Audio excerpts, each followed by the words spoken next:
ಭಾವ ಪರಿಶುದ್ಧತೆಗೆ ಪರಮಾತ್ಮ ಒಲಿತಾನ. ತುಪ್ಪ ಹುಗ್ಗಿ ಹೋಳಿಗೆ ದುಡಿದು ಬೇಕಾಗಿಲ್ಲ.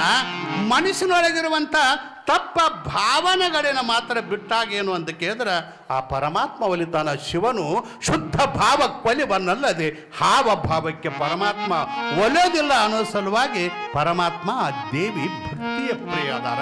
ಸಂತರಿಗೆ ಶರಣರಿಗೆ ಶಿವಯೋಗಿ ಯಾಕೆ ಪರಮಾತ್ಮ ಯಾಕೆ ಆಳಿನ ಆಗಿ ದುಡಿತಾನಂದ್ರೆ ನಂಬಿ ಕರೆದಿರ್ತಾರ, ಪಕ್ಕ ನಂಬಿರ್ತಾರ. ಸುಖ ಬರಲಿ ಕಷ್ಟ ಬರಲಿ ನೀನೇ ಪರಮಾತ್ಮ ಅಂಥೇಳಿ ದಾಮೋದರ ಪಂಥ ಹೆಂಗೆ ನಂಬಿದಲ್ಲ ಹಂಗೆ ನಂಬಿದರ ಅವನ ಮೇಲೆ ಭಾರ ಹಾಕಿದರ ಅವ ರಕ್ಷಣೆ ಮಾಡೇ ಮಾಡ್ತಾನ ಅನ್ನೋದನ್ನು ನಾವೆಲ್ಲ ತಿಳ್ಕೋಬೇಕಾಗ್ತದ.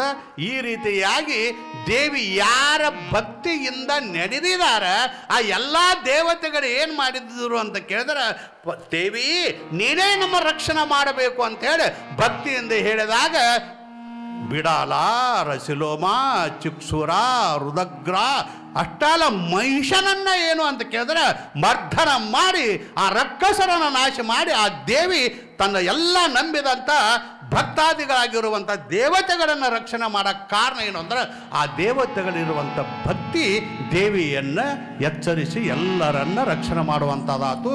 ಎಲ್ಲ ಬಂದು ದೇವರೆಲ್ಲ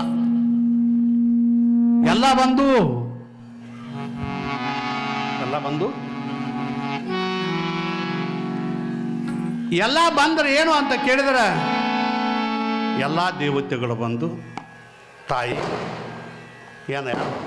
ಏನಿದು ಕ್ರಿಕೆಟ ನಾ ಎಲ್ಲಿ ಹೋದರೆ ಯಾರೋ ಹೋದ್ರೇನೋ ಭಕ್ತಿಯಿಂದ ಪಾಂಡುರಂಗನಂತೇಳಿ ಹೋದ್ರೇನೋ ಹಿಂಗೆ. ಅದಕ್ಕಾಗಿ ಏನು ಅಂತ ಕೇಳಿದ್ರೆ ಆಗ ಭಕ್ತಿಯಿಂದ ಏನು ಅಂತ ಕೇಳಿದ್ರೆ ಮಹಿಷಾಸುರನನ್ನು ನಾಶ ಮಾಡಿದರು. ಮಹಿಷಾಸುರನ ನಾಶ ಮಾಡಿದಾಗ ಎಲ್ಲ ದೇವತೆಗಳು ನಿಟ್ಟುಸಿರು ಬಿಟ್ಟರು. ನೋಡಿ ಆರಾಮಾದೀವಿ ಎಲ್ಲ ದೇವತೆಗಳು ಎಲ್ಲ ರಾಕ್ಷಸರು ಹೋದರು, ನಾವಿನ್ನ ಎಲ್ಲ ನಮ್ಮ ರಾಜ್ಯವನ್ನು ನಾವು ಆಳೋಣ ಅಂತ ಹೇಳಿ ಅವರೆಲ್ಲ ದೇವಿ ಸ್ತುತಿ ಮಾಡಿ ಮನೆಗೆ ಹೋಗಿ ಮೆಟ್ಟಿಗೆ ಹತ್ತಿ ಒಂದು ತಿಂಗಳಾಗಿತ್ತು. ಸುದ್ದಿ ಬತ್ತ, ಮತ್ತೊಂದು ಸುದ್ದಿ ಬತ್ತು. ಯಾರ್ರೀ? ಸುಂಬ ನಿಸುಂಬ ಎಲ್ಲ ಮೇಟಿಗೆ ಎತ್ತಿ ಬಿಟ್ಟಿದ್ರು. ಸುಂಬ ನಿಸುಂಬರೆಂಬ ರಕ್ಕಸರು ಇವ್ರ ಮಹಿಷಾಸುರನ ಮೀರಿಸುವಂಥ ರಕ್ಕಸರು ಎಲ್ಲ ರೆಡಿ ಆಗಿಬಿಟ್ರು. ರೆಡಿ ಆದಾಗ ಏನಾತಂದು ಕೇಳಿದ್ರೆ ಮತ್ತೇನು ಇವ್ರ ಪರಿಸ್ಥಿತಿ ಇತ್ತಲ್ಲ ದೇವತೆಗಳದ ಹಂಗೆ ಎಲ್ಲ ಅಧಿಕಾರ ಕಸುವಂದು ಇವರು ದಿವಾಳ ಮಾಡಿ ಮತ್ತೆ ಓಡಿಸಿಬಿಟ್ರು. ಇಂದ್ರ ಪದವಿ ಚಂದ್ರ ಪದವಿ ಎಲ್ಲ ಪದವಿ ಕೆಡಿಸೋದು ಬ್ರಹ್ಮ ರುದ್ರ ಶಿವ ಇವೆಲ್ಲ ದಿಕ್ಕುಪಾಲಾಗಿ ಓಡ್ಕೊತ ಎಲ್ಲಿ ಬರ್ಬೇಕು? ಮತ್ತೆ ಇಲ್ಲೇ ಬರ್ಬೇಕು. ಯವ್ವ ಮಕ್ಕಳು ಎಟ್ಟಂದ್ರೆ ಮತ್ತೆ ಎಲ್ಲಿ ಬರ್ಬೇಕಂದ್ರೆ ಅಪ್ಪನಂತಲ್ಲಿ ಹೋಗೋದಲ್ಲ. ಇದು ಅಪ್ಪ ಮಾವಿನ ಗೋಪ್ ಇದ್ದಂಗೆ ಇವೇನು ಮಾಡೋದಲ್ಲ. ಇದು ಮತ್ತೆ ಹೋಗ ತುಗ ಹುಡುಗಾಕತ್ತೈತಿ ಹಿಂಗೆ ಅನಾಕತ್ತಾನ. ಅವು ಅದರ ಅಪ್ಪನಂತಲ್ಲಿ ಹೋಗೋದು ಬೇಡ ಅಂಥೇಳಿ ಅವನಂತಲ್ಲಿ ಬಂದು ಯವ್ವ ತಾಯಿ ಮಹಾಲಕ್ಷ್ಮಿ ಅದೊಂದು ಶುದ್ಧ ಆಗೈತೆ ಅನ್ಕೊಡ್ದ ಮತ್ತೊಂದು ಈ ಸಂಸಾರ ಹಿಂಗಲ್ಲ ಇದು. ಅದಕ್ಕೆ ಸುಂಬ ನಿಸುಂಬರು ಬಂದಾರು ಅವರೆಲ್ಲ ನಮ್ಮ ಅಧಿಕಾರಕ್ಕೆ ಕಸ್ಕೊಂಡು ಬಿಟ್ಟಾರ್ಯವ್ವ, ಅದಕ್ಕೆ ನೀನ ಕಾಪಾಡಬೇಕು ಅಂತ ಹೇಳಿದಾಗ ಯಾಕಂದು ಆತಲ್ಪ ನನ್ನ ಕೆಲಸ ಅದೈತಿ. ಯಾಕಂದ್ರೆ ಭಕ್ತರ ಅಧೀನಿ, ಭಕ್ತರ ಆಳಾಗಿ ದುಡಿದೈತಪ್ಪ. ನೀವು ಭಕ್ತಿಯಿಂದ ನನ್ನ ನೆನೆದರಿ ನಂಬಿದಿರಿ ಅಂತ ಕೇಳಿದ್ರೆ ನಾ ರಕ್ಷಣೆ ಮಾಡ್ತು, ನೀವು ಇಲ್ಲೇ ಇರ್ರಿ ನಾ ಹೋಗ್ಕಣ ಅಂತೇಳಿ ಚಂದನ ರೂಪ ತೊಟ್ಟು ನೋಡ್ರಿ. ಮೋಹಿನಿ ರೂಪ ಚಂದನ ರೂಪ ತೊಟ್ಕೊಂಡು ಏನು ಅಂತ ಕೇಳಿದ್ರೆ ಹೋಗಿ ಗುಡ್ಡದಾಗ ಹಿಮಾಲಯದೊಳಗೆ ಹೋಗಿ ಕೂತು ಬಿಟ್ಲು. ಚಂಡಮುಂಡರು ಬಂದರು ನೋಡ್ರಿ, ಅಲ್ಲಿ ನೋಡ್ಕೋತ ತಿರ್ಗಾಡ್ಕೋತ ಬಂದರು. ಆಕಿನ ರೂಪ ನೋಡಿದ್ರು ಒಬ್ಬೊಬ್ಬೊಬ್ಬ ಅಂದ್ರೆ ಮೊದಲ ಮಹಾದೇವಿ ಮಹಾಲಕ್ಷ್ಮಿ ಆಕೆ ರೂಪ ಏನು ನೋಡೋದೈತ್ರಿ. ಭಾಳ ಅದ್ಭುತವಾಗಿರುವಂಥ ಸುಂದರ ರೂಪ. ಅವರ ಇಬ್ಬರು ಕೂಡಿ ಮಾತಾಡಿರ್ತಾರೆ. ಚಂಡಮುಂಡ ನಮ್ಮ ಸೊಂಬಗ ಈಕಿನ ಓದಿ ಮದುವೆ ಮಾಡ್ಬೇಕು ನೋಡಂದ್ರೆ ತಾವು ಈಕೆ ತಾಕತ್ತ ಅವಕ್ಕೇನು ಗೊತ್ತೈತಿ. ಯಾಕಂದ್ರೆ ಎಲ್ಲ ರತ್ನಗಳದಾವ.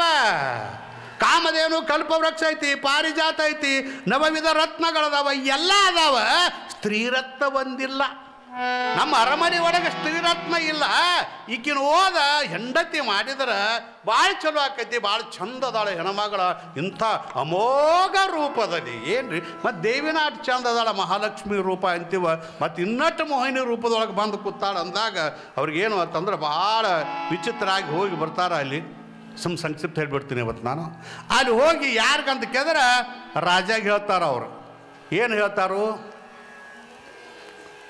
ಏನು ಹೆಣ್ಮಗಳದಾಳ ಯಾಕಂದ್ರೆ ಪುಷ್ಪಂ ದೃಷ್ಟ ಫಲಂ ದೃಷ್ಟ ಯೌವನಂಚ ಸ್ತ್ರೀ ದೃಷ್ಟ. ಒಂದು ಹೂವನ್ನ, ಒಂದು ಹೆಣ್ಣನ್ನ, ಒಂದು ಹಣ್ಣನ್ನು ನೋಡಿದ್ರೆ ಯಾರ ಮನಸ್ಸಾದರೂ ಚಂಚಲ ಆಗ್ತದ. ಅದಕ್ಕೆ ಭಗವಂತ ಸುಂಬಗತಾರ ಅವರು ದೇವರ ಇದ್ದಂಗೆ ಅವ್ರಿಗೆ ಹೇಳಿದ್ರಂತ, ಬಹಳ ಅಮೂಲ್ಯವಾಗಿರುವಂಥ ರತ್ನ ಐತೆ ಅದು, ಸ್ತ್ರೀ ರತ್ನ. ಅದಕ್ಕೆ ನೀವು ಮದುವೆ ಮಾಡ್ಕೋಬೇಕು, ಅದಕ್ಕೆ ತರ ಕಳಿಸ್ರಿ ಅಂತ ಹೇಳಿದಾಗ ದೂತನನ್ನು ಕಳಿಸಿದರು ಅವರು. ಕೇಳ್ಕೊಂಬ ಸುಗ್ರೀವ್ ಹೇಳಿದವ, ಹೋಗಿ ಎಲ್ಲ ವಿಚಾರ ಮಾಡ್ಕೊಂಬ, ಬಂದರು ಚಂದಂಗೆ ಹೇಳಿ ಕರ್ಕೊಂಬ, ಬರ್ದಿದ್ರೆ ಎಳ್ಕೊಂಡ ಬಾ ಅಂದ. ಅವನು ಭಾಳ ಶಾನೆ ಇದ್ದ. ವಾದಲ್ಲಿ ಹೋಗಿ ನೋಡ್ದ, ಒಬ್ಬೊಬ್ಬ ಒಪ್ಪತಾವ್ ನೋಡ್ರಿ ನಮ್ಮ ಸುಂಬಗ ಅಂದ. ಆಕಿನ ಮಾತಾಡ್ಸ್ಬೇಕಲ್ರಿ, ಯಾಕಂದ್ರೆ ಅರಣ್ಯದಾಗ ಹಿಮಾಲಪರು ಒಬ್ಬಕ್ಕಿನ ಹೆಣ್ಮಗಳು ಹೆಂಗೆ ಮಾತಾಡ್ಸೋದತ್ತ ಅಂಜಿದ. ಹೋಗಿ ಕೇಳಿದವ, ಹೋಗಿ ಕೈ ಮುಗಿದು ವಿನಯದಿಂದ, ನೀವು ಯಾರು, ನೀ ಯಾರು, ನೀ ಯಾರು ಅಂತ ಕೇಳಾಕೈತದ. ಸುಮ್ಮಾದ್ಲು. ಅಮ್ಮವ್ರ ನೀವು ಯಾರ್ರಿ ಅತ್ ಮಾತು ಕೈ ಮುಗಿದು ಕೇಳ್ದ. ನಮ್ಗೆ ಗಡಿವೆ ಎದಕ್ಕೆ ಬೇಕು ನಿಮಗೆ ಅನ್ಲಕ್ಕಿ ದೇವಿ. ನಮ್ಗೆ ಗಡಿವೆ ಎದಕ್ಕೆ ಬೇಕು? ಅರಣ್ಯ ಮನುಷ್ಯರು ನಾವು, ಅಡವಿ ಮಂದಿ. ಅದಕ್ಕೆ ನಾ ಸುಮ್ಮ ಕೂತಾನೆ, ನನ್ನ ಯಾಕೆ ಕೆಣಕಾಕೈತಿದೆ ಅಂದಾಗ, ನಿಮ್ಮ ಒಳಿತಿಗಾಗಿ ಚಲುಕ್ಕಾಗಿ, ನಿಮ್ಮ ಚಲುಕ್ಕಾಗಿ ನಾ ಬಂದನಿ. ನನ್ನ ಚಲುಕ್ಕಾಗಿ ಬಂದಿದ್ರೆ ಕೇಳಿ ಏನಂದ ಕೂಡಲೇ, ನೀವು ಯಾರ್ರಿ ಅಂದ್ರೆ, ನಾವು ಅಡವಿ ಮನುಷ್ಯರು, ಒಬ್ಬಕ್ಕೆ ಹೆಣ್ಮಗಳು, ನನಗೆ ಬಂದಿಲ್ಲ, ಬಳಗಿಲ್ಲ, ಹಿಂದಿಲ್ಲ, ಮುಂದಿಲ್ಲ ಅನ್ನಕೈತ್ಲಕ್ಕೆ ದೇವಿ. ಸುಂದರ ರೂಪ ಹಾಕಿ ಕೂತಾಳ. ಅದಕ್ಕೆ ನನಗೆ ಯಾರು ದಿಕ್ಕಿಲ್ಲ, ಆದ್ರೆ ಅರಣ್ಯದಾಗ ಆರಾಮದ ನೀನು ಅಂದ ಕೂಡಲೇ, ಅದಕ್ಕೆ ರೀ ನಾ ಬಂದನಿ. ಶನ ಇದ್ದಾವ ಭಾಳ ಮಂತ್ರಿ ಶನಗಳು ಇರ್ತಾವೆ. ಅದಕ್ಕೆ ನಾ ಬಂದನ್ರಿ.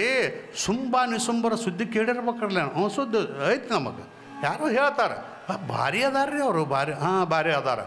ಅಲ್ಲ, ಎಲ್ಲಕ್ಕಿಂತ ಇಂದ್ರನ ಚಂದ್ರನ ಓಡಿಸಿಬಿಟ್ಟಾರ. ಇವರೆಲ್ಲ ಅಂಜಿ ಸಾಯ್ತಾರ ಅವ್ರಿಗೆ. ಈಕಿ ಗೊತ್ತಿಲ್ಲ, ಈಕಿನ ಸೃಷ್ಟಿ ಮಾಡ್ಯಾಳ. ಅದಕ್ಕೆ ಅಂಥವ್ರದಾರ. ಅದಕ್ಕೇನಾಗಬೇಕಾಗೈತಿ ಅಂದು ಕೂಡಲೇ ಅವ್ರು ಹೇಳಿದ್ರು, ಮತ್ತೇನಿಲ್ರಿ, ಅವ್ರಿಗೆ ಮದುವೆ ಮಾಡ್ಬೇಕಂತ ಮಾಡಿದೆವು, ನಿಮ್ಮನ್ನು ಮದುವೆ ಮಾಡ್ಬೇಕಂತ ಮಾಡಿದ್ದೀವಿ, ಅದಕ್ಕಾಗಿ ನಿಮ್ಮನ್ನು ಕರ್ಕೊಂಬ ಅಂದಾರ್ರಿ, ಬರ್ಬೇಕು ಅಂದ ಕೂಡಲೇ, ನನ್ನ ಒಳ್ಳೆಯದು ಬಯಸಾಕ ಬಂದದೆ ನೀ, ಆದ್ರೆ ನನ್ನ ದೈವ ಸುಮಾರು ಐತಿ ಅನ್ಲಕ್ಕೆ ದೇವಿ. ನನ್ನ ಪ್ರಾರಬ್ಧ ಸುಮಾರು ಐತಿ. ನಾವೊಂದು ಶಪಥ ಮಾಡೇನಿ ಅಂತಾಳಕ್ಕಿ. ನಾವೊಂದು ಶಪಥ ಮಾಡೇನೆ, ನೀ ಎಲ್ಲ ನಾನು ಮದುವೆ ಮಾಡ್ಬೇಕಂತ ಮಾಡ್ತೀನಿ, ನಾನು ಮದುವೆ ಆಗಿಲ್ಲ ಬರೋಬರ ಐತಿ, ನೀ ಮದುವೆ ಮಾಡ್ಬೇಕಂತೆಲ್ಲ ನಂದೊಂದು ಶಪಥ ಐತಿ. ಏನಂದ್ರೆ ನನಗೆ ತಿಳಿಯಲ್ದನೋ ಸಣ್ಣ ಹುಡುಗಿದ್ದಾಗ ನಾ ಒಂದು ಮಾತು ಮಾಡೇನಿ, ಪ್ರತಿಜ್ಞೆ ಮಾಡೇನಿ.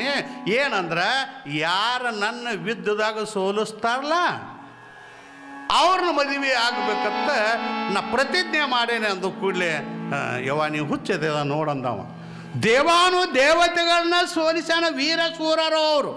ಅಂಥವ್ರು ಹೆಣ್ಮಗಳು ನೀನು ಕೂಡ ಬಿದ್ದಂದ್ರೆ ಇದಾಕೈತಿ. ಏನು ಅದನ್ನು ಆಗು ಮಾತು ಅಲ್ಲ, ಸುಮ್ಮ ಬಂದುಬಿಡು ಅಂದ ಕೂಡಲೇ, ಇಲ್ಲ ನೀ ನಾನು ಒಳ್ಳೆಯದಕ್ಕೆ ಹೇಳಾಕೈತಿದ್ದಿ ತಮ್ಮ, ಆದ್ರೆ ನನ್ನ ದೈವದಾಗ ಮದುವೆ ಇತ್ತ ಗಂಡು ಇತ್ತಂದ್ರೆ ಆಕೈತಿ, ಇಲ್ದ್ರ ಆಗೋದಿಲ್ಲ, ವಿದ್ಯಕ್ಕೆ ಬಾ ಅಂತೇಳು. ವಿದ್ಯುದೊಳಗೆ ಏನಾರೇ ನಾ ಸೋತ್ರ ಅವ್ನು ಮದುವೆ ಮಾಡೋದಾದ್ರೆ ಮಾಡಕ್ಕೆ ಅಂದ ಕೂಡಲೇ ಅವಂದ, ನಿನ್ನ ದೈವ ಸುಮಾರು ಯಾರು ಏನು ಮಾಡಿ ನಿನ್ನ ಮಾತ್ರ ಬಿಡುದಿಲ್ಲವ.